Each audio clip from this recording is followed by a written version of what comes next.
నేను గమనించానండి. నైటు 11:00 తర్వాత 12 తర్వాత మీరు చూసుకోండి. 12:01 తర్వాత కొన్ని ట్వీట్లు వెళ్తా ఉన్నాయి. ఎవరికి ట్యాగ్ అయితా ఉన్నాయి?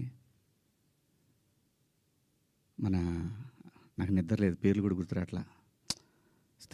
స్త్రీల సమస్య మీద మాట్లాడుతూ ఉంటే మన రాహుల్ వైఫ్ చిన్మయి గారు ఆవిడకి వెళ్తా ఉన్నాయి. ఆవిడకి ట్యాగ్ చేస్తూ ఉన్నారు. ఇక్కడి నుంచే మొత్తం ట్యాగ్ చేస్తూ ఉన్నారు. ఆ తర్వాత మన అనసూయ గారికి ట్యాగ్ చేస్తూ ఉన్నారు. ఎందుకు చేస్తున్నారు నాకు అర్థం కాలేదు. సర్లే, ఏదో పాపం ఆవిడ మాట్లాడుతూనే ఉంటుంది ప్రతిసారి కూడా, తప్పేం లేదు. నా తరఫు నుంచి 2 పదాలు దొరికినాయి కాబట్టి ఐ హ్యావ్ టు బేర్. ఏదైనా బేర్ చేయాల్సిందే. మనం దాన్ని ఓట్రిచ్చి కొట్టినా దానివల్ల ఏం ప్రయోజనం లేదు. ఎందుకంటే తప్పు నా వైపు ఉంది కాబట్టి నేను సర్దుకొని వెళ్ళాలి, తప్పదు. క్షమాపణలు చెప్పాను, ఇంకా చెప్తాను కూడా. ఆ 2 పదాలకి నేను ఎప్పుడు సెట్ అవుతానో నాకు తెలియదు. నా మైండ్ ఎప్పటికి సెట్ అవుతుందో తెలియదు. అటువంటి పరిస్థితిలో ఉన్నా. నేను నా భార్య అయితే అసలు నువ్వు ఇలాంటి స్టేటస్లో ఉంది.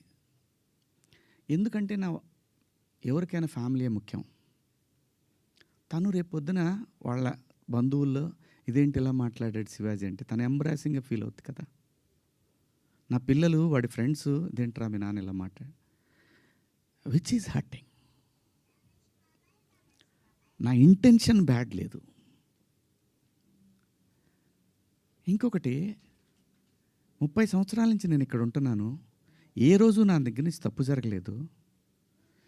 ఆవేశంగా ఒక లెటర్ మాకు వెళ్ళిపోయింది. వెళ్ళిన తర్వాత వాళ్ళు డిస్కస్ చేయొచ్చు. ఏమని? కాదండి, ఒకసారి శివాజీతోటి మాట్లాడి ఆయనతోనే పెట్టిద్దాం ఒక అపాలజీ లెటర్ అని వాళ్ళు చెప్పొచ్చు. ఇవేవి జరగలా. ఎవరికాళ్ళు ఆవేశంగా government of Andhra Pradesh, government of Telangana, CC to CP, CC to మహిళా commission, CC to PM, CC to international affairs. Why? ఒక్క మాట నన్ను అన్న ఏందన్న ఇట్లా మాట్లాడు. సారీ అమ్మ. నాకెవరు ఫోన్ చేయలేదు. ఒక సుప్రియ గారు సాయంత్రం ఫోన్ చేస్తే, అయ్యో శివాజీ గారు ఏంటి, సారీ అమ్మా నేను పొరపాటున 2 పదాలు దొరికినాయి. అవునండి, ఐఎమ్ కంప్లీట్లీ రిగ్రెటింగ్గానే ఉందమ్మా నాకు.